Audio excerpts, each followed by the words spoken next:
as you've come to see by now, everyone who got rich in crypto, it's mostly a product of them being lucky to be early. You see, what we think about in terms of skill and talent, of course, it is there, and you can't take anything away from it. Because with most things in life, friends, being early trumps almost everything. It really is like that. People who made a lot of money, they weren't really extra smart or extra skilled in certain places. They just stumbled onto crypto at a point in time when the number of doors was very small and there were a lot of people jamming in. And now we don't have like a couple of doors. We don't have 10 coins to choose from or a pocket of 200 coins, which is 2017. We don't have that. Now we've got 2.4 million dog shit tokens to choose from. We have network effects that have popped up everywhere, which has made it infinitely more difficult. And as you get to see, I'm here working for our bags every day, 18 hours a day, showing everybody that there are still glimmers of hope and life and light. But you can't just go back and buy your Litecoin and make your 400x, unfortunately, like you did back in the day. And of the winning stuff, you're going to get an extremely diminished return, most likely for everything. Not even most likely, you can tell. The total industry, it's so sluggish. The liquidity is thicker and harder to move, okay? So once again, friends, just remember, a lot of those people, they were simply luckily enough to be early. Are we early though? Yeah, we are early, but the ratio of us being early to the non-early people, totally different game. Not even in the same spectrum anymore. Yeah, when they were early, friends, people were early when the industry had about 10 million people in the whole industry. Now there is 520 million, real numbers. Okay, from 10 million, now there's 50 times more people. Big difference, by the way. So even if we get to 1 billion people, for the whole industry, 1 billion, you're going to get 4x on the total crypto market cap, which is about, we'll have 8 trillion. 8 trillion for the industry. You added 500 million people, which is big, right? But that's a 4x of the whole industry. And so you're hoping you're in some of your poop coins that exhibit higher than 4x. You're hoping that you're in something that can get maybe the multiplier of 8, 12, 16, 20, 24. I know those numbers aren't too crash hot, right? Because you're thinking, wait a minute, I'm here for 50 or 100x. I know, but I'm talking about everybody in the average. Everybody thinks that they are in the winning thing. Everyone thinks that. So if you dig more deeper, friends, you'll find most people, they're actually frauds. They are actually frauds today. They are unable to repeat their market edge or even capture the zeitgeist of new people entering. Do you remember this, friends, from The Simpsons? So that's actually true. Here's me on the bench. Okay, so yeah, they are frauds, and frauds is it's a pretty rough term. But I mean, I don't want you to think, oh, they're still great. They're not, man. They're useless. Okay, it's an old, tired man. He's now retired. They don't have any idea why they won in the first place because they got lucky, man. Most of them got lucky. They actually have no idea what the hell's going on, and I know this because I listen to all of them, and I'm like, oh, you were smart in 2013. You were smart in 2015. You are not the representative of how people are thinking today.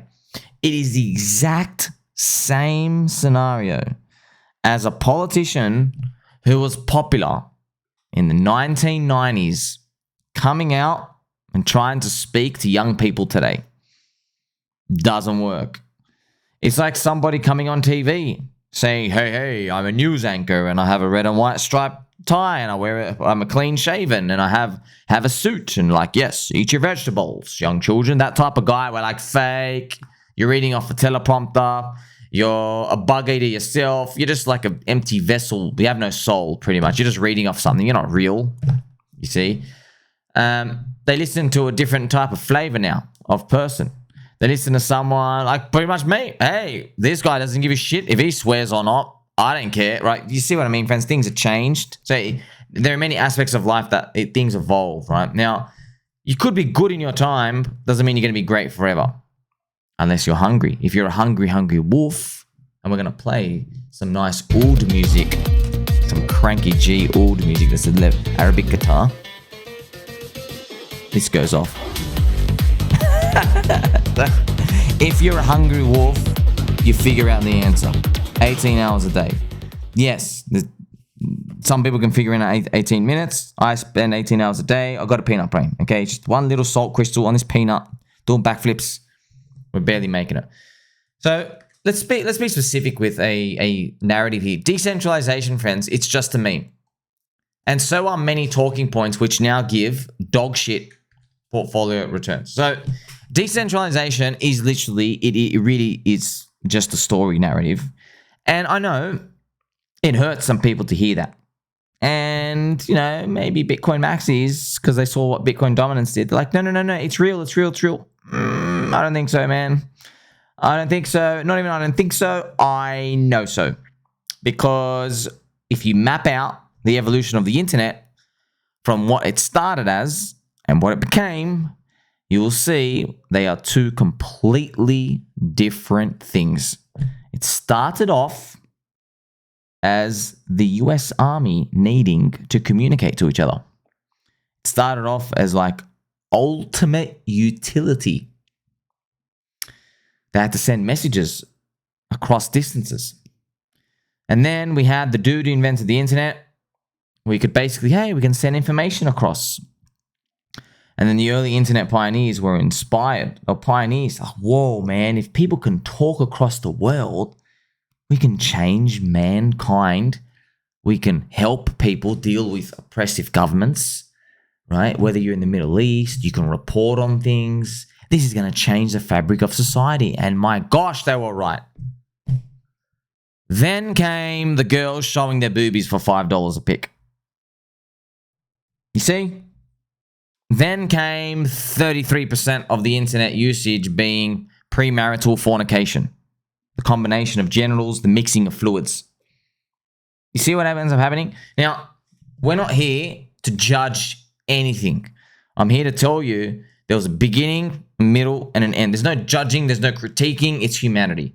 And there are people who judge that, and I'll say, well, how productive are you in your day, man? I don't think you're that productive at all. Because if you map everything out, you're just basically, most of the time you're sitting on a couch, thinking about food, watching TV, talking to people, thinking about talking to people, sending emojis. 8 hours of your day sleeping, by the way. That's literally 33% of your days that's literally sleeping. So if you actually see how productive people are, like how much work they actually do, and you break it down by the minute, like, dude, you're lucky if you're 10% in the day. That's 2.4 hours. But think about that ratio. 10% of the day is productive. 90% is just humans being inefficient, wasting time, having fun, sleeping, resting, whatever. Interesting. That might be what the internet is today. And then if we take that forward, that might be the future of crypto. We have this 10% productivity things, and then 90% is, might be just whatever it is. Speculation, gambling, casino, however it transforms, we don't know. So all these people who don't get it, friends, they came for the decentralization. Okay, but it is just a meme. Yeah, it's a powerful meme, but it could have been any narrative, man. It's just like, look, you have a decentralization meme, but you only had 15 doors to choose from to place your money, and they all went up. Now you don't have 15 doors. You have 15,000 doors. And you don't have the decentralization meme. You have the decentralization meme with, and there are other 499 sectors in crypto. Maybe if you like remove all the overlaps, maybe it's like 50 to 100 potential narratives. Man, but that's big, friends, from one narrative. Now there's like 50 to 100. The gaming and the metaverse and this and that. And then you got the issue of, oh, you got a narrative, but they've got a new coin within your narrative. Now you're actually old trash. Oh, you're a game? No, you're a 2020 game. You're a 2021 game. There's going to be a 2024 game. That's going to take all the mind share. You see? So the game got exponentially harder. The game of crypto and investing, all these. So 10,000 plus doors now, friends. Altcoin dispersion. It doesn't mean nothing goes up, of course. It just means you got to work 10 times harder for 10 times less gains. That's it. Same thing with everything, friends. When you increase competition, this is just the way of life. This is a duck, a very angry duck. Meh, quack, quack, quack. That's so cute. So, older coins, friends, they are lagging.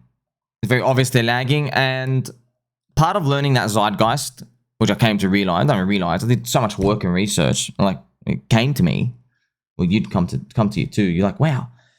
When people say product market fit, a lot of the product market fit is just the fact that you're new. You're new for this cycle, right? That's it's funny, but it's also disgusting because we just have a tendency to throw out the old. We invent new narratives just because something's new. But a lot of people, they get upset at that, but it's a rational response from everybody in the industry. It is. Because the retailers get fleeced.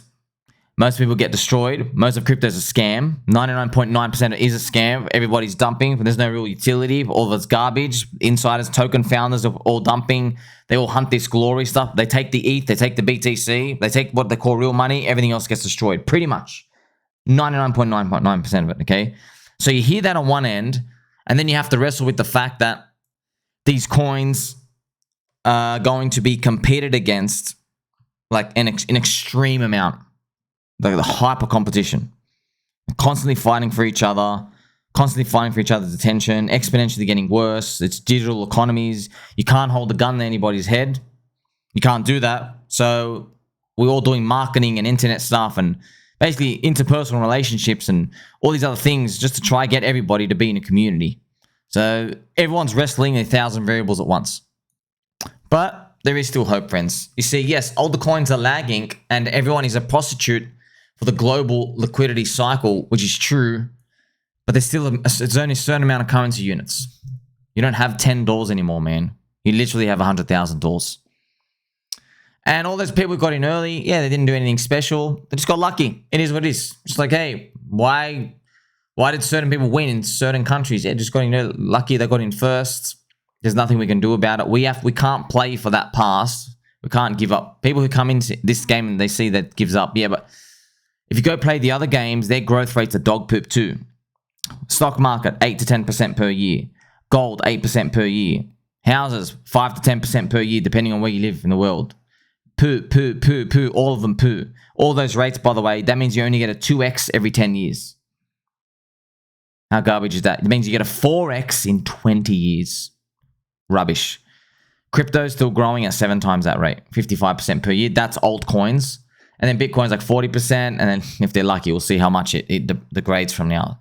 So even though the game is getting harder, it's going to take a while before it reaches its maximum difficulty status, right? And that's why it's probably best we just continue doing what we're doing now. Continue doing that thing, friends. All these narratives that appear, they're going to keep popping out of existence. People keep trying to form new communities. It's going to keep happening. Remember what I said. These people forming these communities, friends, it's a rational response. It is.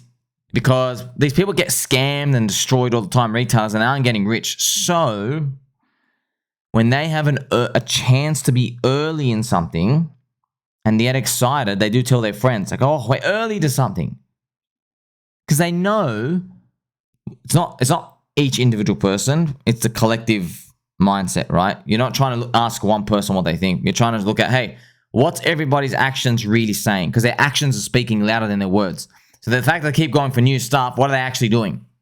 They're actually admitting that all of those people who got rich, they aren't actually geniuses. They just got in early. So now there is this insatiable hunger to just be early. They know that. It's not, oh, I've got to hold this thing that's generating cash flow positivity and just keep holding it. A lot of people get confused, right? How come the cash flow positive protocols in crypto are dog poop? Okay, why is that? You can even see these things here. Look, they have $100 million of revenue. Look at all these tokens. Every single one of these garbage. Absolutely filthy garbage. Why are they all dog poop? Because the market's smart. It knows, like, bro, we know you're dead in a bear market. We know your revenue means nothing in a bear market. We know that. So we're not going to play in your game. We're going to go play another game. So let's see how this continues to play out. But what we're seeing so far is as we onboard more normies, non-crypto native people, they are steering further away from a decentralization maxi theme and meme, and they're steering more towards actions that they take. They go, hey, I'm poor. How do I get rich? That's what they're doing. So I guess we'll see what types of coins they end up picking if the bull market continues. Make sure you like, subscribe, better, and all. Catch you the next one.